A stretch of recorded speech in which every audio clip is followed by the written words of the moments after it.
what happened for me was I'd been to treatment since I was 18 years old, in and out of treatment centers. Always prompted by my family, pushing me to get help. Started out in eating disorders, then, graduated to, drugs and alcohol and gambling. And so my parents, I come from a full Italian family, and we're very close, and I have two sisters. And my parents' anniversary party was December 8th of 2006, and it was their 50th anniversary party. And so I really was estranged from them. They didn't really want me as part of their family. They accepted me for who I was, but they didn't want me around because I was causing too much chaos and pain for them. And they would bring me home, and they would, send a car for me. I was living in Pismo Beach at the time. They would send a car for me and bring me home at appropriate times like Christmas and the holidays, but then they'd send a car back with me in it, like we don't want her around, And I had a 13-year-old daughter at the time, Bianca, and they sent a car for me for this anniversary party, and they sent me to go get my hair done and my appropriate clothes that I was wearing to this party.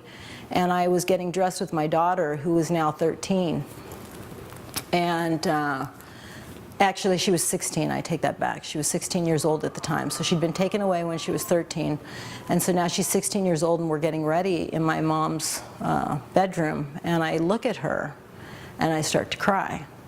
And she's like, "Why are you crying?" And I said, "Because you're an amazing young woman, and I can't believe that I don't have anything to do with it, that you're growing up in front of my eyes and I'm not there to see it." It was really painful. Really painful. And so she said, "Mom, if you would get your shit together," is basically what she told me, "we could be a family again." And I said, "I don't know how to do that, Bianca. I'm still really sick. I'm still using drugs." And it was like this moment of clarity and truthfulness, because I'd been lying the entire time, saying I wasn't using. Everybody knew I was, but I kept having this, smoke and mirrors up. I'm not doing that, I'm not doing that. And when she said that to me, and I became very real with her, no one wants to tell their daughter that they're using drugs and they're having a problem, But I knew that she would be able to tell my parents. I knew that I couldn't tell my mom and dad that, but I knew that she would, because she was living with them at the time. So she said, "Mom, if you would get it together, we could be a family again." It really hit me. And then my parents, the day after the party, they had a group of people that were from out of town that we had a brunch the next day.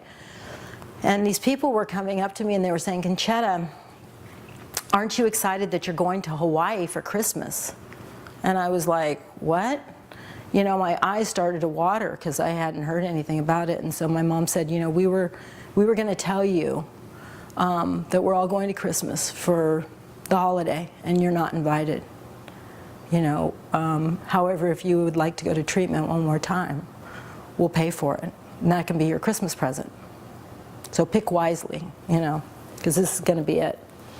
So I did some research on treatment centers, and I really didn't believe that the 12 steps could help me, because I had been through every treatment center that I'd been. They tried to cram them down my throat, and I was like, I'm not doing those 12 steps. So I chose Passages, which was not a 12-step based program. And when I got to Passages, something happened to me. I was there about 2 weeks, and I realized that, because I always thought my drugs were my problems. I was a meth addict, It was the drugs, it was the gambling that I was really had a problem with, but it wasn't really alcohol. And so I was one of those people that thought I could drink like a normal person. And it was about 2 weeks into it and I realized, you know what, Concetta, you can't drink.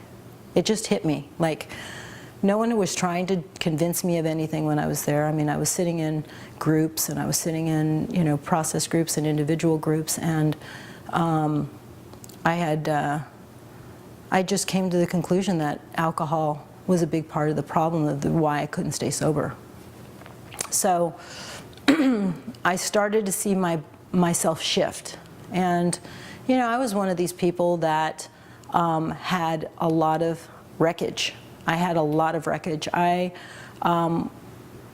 was like the Tasmanian devil throughout people's lives, throughout my own life, but throughout people's lives. And I had gotten arrested, I think the final count was like 23 times, you know, petty thefts, you know, because that was another one of my addictions, was stealing, you know. I was stealing, I was doing anything I could to get out of my own skin, you know. I was so miserable in my life. And I felt entitled because of how crappy I felt on the inside, that I was entitled to something else to make me feel better. And so I decided to, if I was going to go through this process of sobriety, and in order to change my life, that I would have to do everything differently this time, because I really wanted to be a different person. I just didn't know what that looked like.